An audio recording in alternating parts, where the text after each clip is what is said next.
Faith communities take full advantage of 5 wishes because it's an icebreaker to have conversations with people that are in hospital settings or that are facing the, bad news that just came.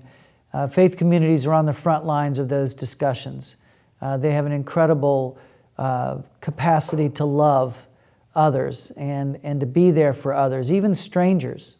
You know, the shut-ins, the people that maybe have no one.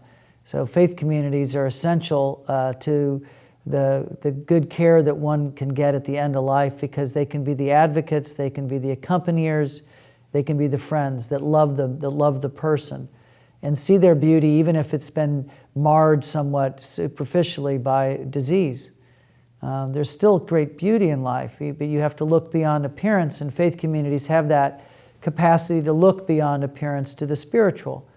So whether Jewish, Christian, Muslim, Hindu, I've been in many care settings to see how this is done and the spiritual needs and how they're met. Obviously, I approach it as a Christian and as a Catholic, and I feel like the traditions of my faith can be brought to bear on these great questions and the examples not only of Christ and of Mary at the foot of the cross and of others that have had journeys that are instructive. You know, we can learn a lot from others who went before us about how to maintain God-given dignity and to remind us what matters.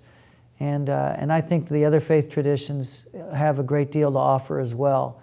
And the peace and serenity that you'll see in many care settings that are by people of no particular faith, but who would define themselves as spiritual.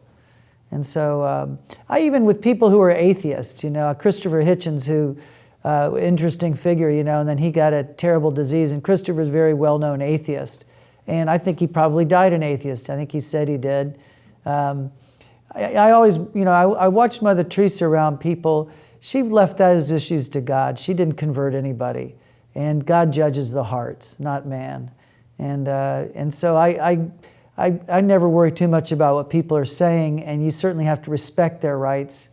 And faith communities, I think, have figured this out to show that respect that's needed for the individual and to be good listeners and to bring to bear some of the best practices that our faiths invite us to live in times of suffering and uncertainty.